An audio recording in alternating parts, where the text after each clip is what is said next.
सबको नमस्कार। आज से लॉकडाउन का अगला चरण शुरू हो रहा है और केंद्र सरकार ने अपनी गाइडलाइंस भेजी हैं। केंद्र सरकार की गाइडलाइंस के मुताबिक जो केंद्र सरकार ने उसमें ढील देने के निर्णय लिए हैं, उसके मुताबिक दिल्ली सरकार ने ये निर्णय लिए हैं। अभी तक जितनी चीज़ें खोली जा चुकी हैं वो खुली रहेंगी। इसके अलावा बार्बर और सैलून की दुकानें खोलने का निर्णय लिया गया है। स्पा नहीं खोला जाएगा, अभी केवल बार्बर और सैलून की दुकानें खोली जा रही हैं। ऑटो, ई रिक्शा, ये जितने ग्रामीण सेवा, ये जितने व्हीकल्स हैं, इसमें एक दिक्कत आ रही थी। मान लीजिए हमने कहा भी ऑटो में एक ही सवारी चलेगी एक बार में। अब एक परिवार से पति पत्नी और एक बच्चा अगर घर से निकले तो अब वो पति अलग ऑटो में बैठेगा, पत्नी अलग ऑटो में और बच्चा अलग ऑटो में। इसकी वजह से कई जगह से सुझाव आए थे कि ये थोड़ा सा इम्प्रैक्टिकल हो रहा है। तो चूँकि केंद्र सरकार ने भी इसके ऊपर कोई रिस्ट्रिक्शन नहीं रखा है, तो इस किस्म के रिस्ट्रिक्शन हम भी हटा रहे हैं। केंद्र सरकार ने निर्णय लिया है कि रात को 9 बजे से सुबह 5 बजे तक एसेंशियल सर्विसेज को छोड़ के बाहर कोई नहीं निकलेगा। दिल्ली सरकार भी वो निर्णय लागू करने जा रही है। अभी तक ये था कि 4 व्हीलर्स में केवल ड्राइवर के अलावा 2 लोग बैठेंगे और स्कूटर पे पीछे कोई सवारी नहीं बैठेगी। लेकिन केंद्र सरकार ने अब को हटा दिया है, इस कंडीशन को। तो दिल्ली सरकार भी केंद्र सरकार के निर्णय के अनुसार उसको हटा रही है। मार्केट्स में अभी तक हम लोगों ने ऑड इवन लागू किया था कि एक दिन ऑड दुकानें खुलेंगी, एक दिन इवन दुकानें। केंद्र सरकार के गाइडलाइंस में इस तरह की कोई कंडीशन नहीं है, तो अब मार्केट्स में सभी दुकानें खुलेंगी। पिछली बार केंद्र सरकार ने कहा था कि इंडस्ट्रियल एरिया में स्टैगर्ड टाइमिंग्स लागू किए जाएंगे, तो हमने भी उसी के हिसाब से स्टैगर्ड टाइमिंग्स किए थे। लेकिन अब केंद्र सरकार ने वो निर्णय हटा दिया, तो दिल्ली में भी अब सारी इंडस्ट्रीज़ खुल सकेंगी। अब मैं आपके सामने एक महत्वपूर्ण विषय रखना चाहता हूँ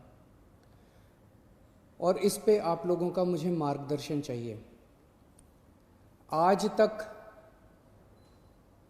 मुझे आप लोगों का बहुत स्नेह मिला, बहुत प्यार मिला, बहुत विश्वास मिला और उसी के भरोसे आज जितने काम हम लोग कर पा रहे हैं, आपके विश्वास और आपके स्नेह की वजह से ये सारे काम दिल्ली के अंदर इतने सारे काम हो पा रहे हैं। मेरे पास समय समय पर काफ़ी कठिन चुनौतियां आईं, कई बार उनके समाधान नहीं होते थे। ऐसे समय पे मैं कई बार आप लोगों के समक्ष आया, आप लोगों से मार्गदर्शन लिया, आप लोगों से सुझाव लिए। समय समय पे आप लोगों ने जो मार्गदर्शन किया उसको हम लोगों ने लागू भी किया। जैसे आपने कहा, हमने लागू किया। कुछ दिन पहले आप लोगों से सुझाव मांगे थे कि दिल्ली में लॉकडाउन में ढील दी जानी चाहिए कि नहीं दी जानी चाहिए, और भरपूर सुझाव आए। 5 लाख लोगों ने सुझाव दिए। आज आपका सुझाव एक बहुत महत्वपूर्ण विषय पर आप लोगों का मार्गदर्शन चाहिए। क्या दिल्ली के बॉर्डर्स को खोला जाए? एक बार तो आपको लगेगा कि ये क्या पूछ रहा हूं मैं। इसका एक इंपॉर्टेंट एस्पेक्ट है, दिल्ली के अंदर कोरोना के केसेस काफ़ी बढ़ रहे हैं। रोज़ हम देखते हैं कि दिल्ली में कोरोना के केसेस बढ़ते जा रहे हैं।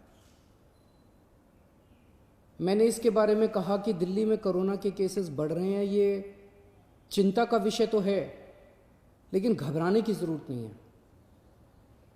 ये मैं इसलिए कह पाया क्योंकि दिल्ली के अंदर पिछले 5 सालों में आपकी सरकार ने दिल्ली के अस्पतालों में और स्वास्थ्य सेवाओं में खूब पैसा इन्वेस्ट किया है। खूब नए अस्पताल खोले, खूब नए बेड्स बनाए, खूब सारे आईसीयू खोले, खूब सारे मोहल्ला क्लिनिक बनाए, सारा इलाज मुफ्त कर दिया लोगों के लिए। पिछले 5 सालों के अंदर दिल्ली के अंदर अभूतपूर्व विकास हुआ है दिल्ली की स्वास्थ्य सेवाओं में।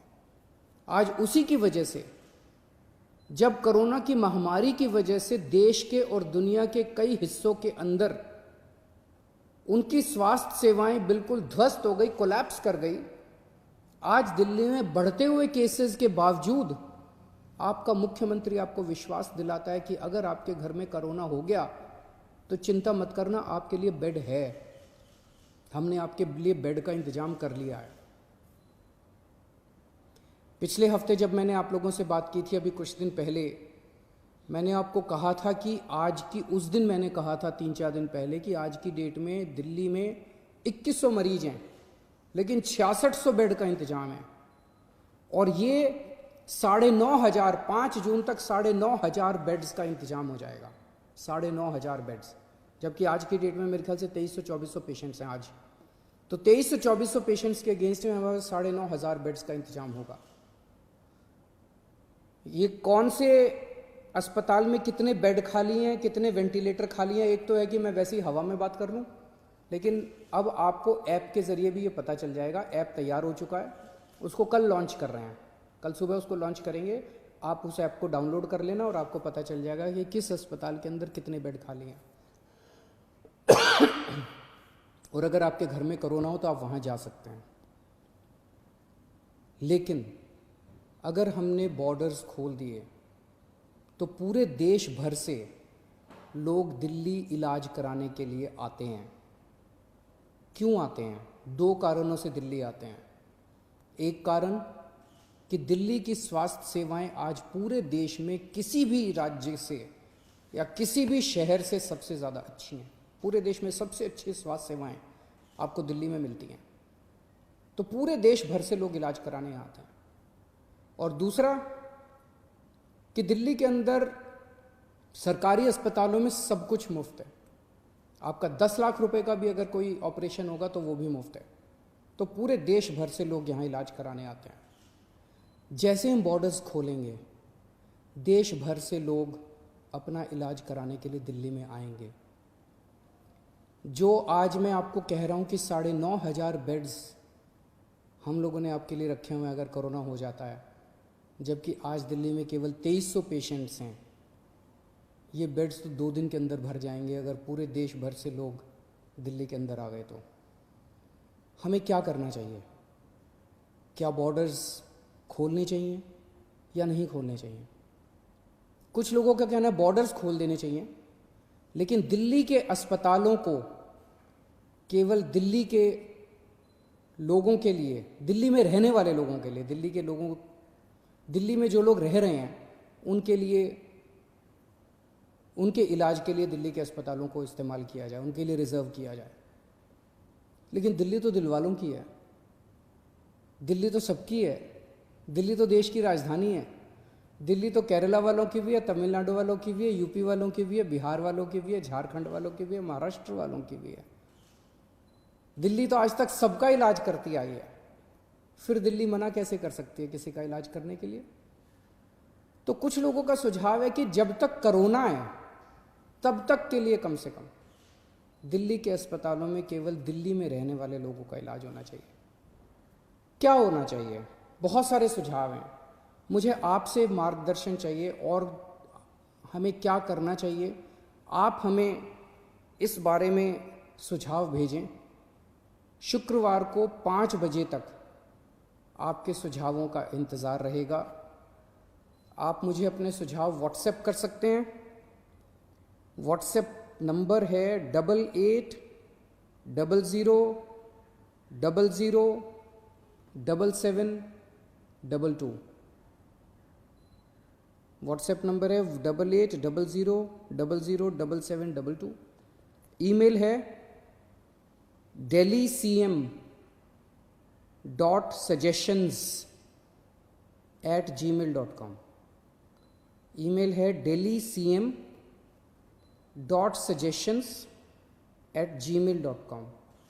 और अगर आपके पास व्हाट्सएप नहीं है, अगर आपके पास ईमेल नहीं है, तो आप इस नंबर पे फ़ोन कर सकते हैं और अपना सुझाव छोड़ सकते हैं। आपकी आवाज़ रिकॉर्ड हो जाएगी। 1031 डायल कीजिएगा, आप अपने सुझाव छोड़ सकते हैं। फ़िलहाल 1 हफ्ते के लिए हम दिल्ली के बॉर्डर सील कर रहे हैं। एसेंशियल सर्विसेज जारी रहेंगी।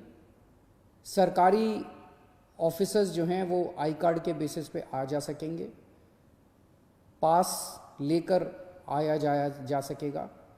तो फिलहाल 1 हफ्ते के लिए हम अपने बॉर्डर सील कर रहे हैं। उसके बाद जो सुझाव आएंगे, जो आप मार्गदर्शन करेंगे, जो आप जैसा कहेंगे, सभी के सुझावों के आधार के ऊपर हम एक्सपर्ट से भी बात करेंगे और भी बहुत सारे लोगों से बात करेंगे। उसके आधार पर अगले हफ्ते फिर इसके बारे में एक ठोस निर्णय ले पाएंगे। नमस्कार।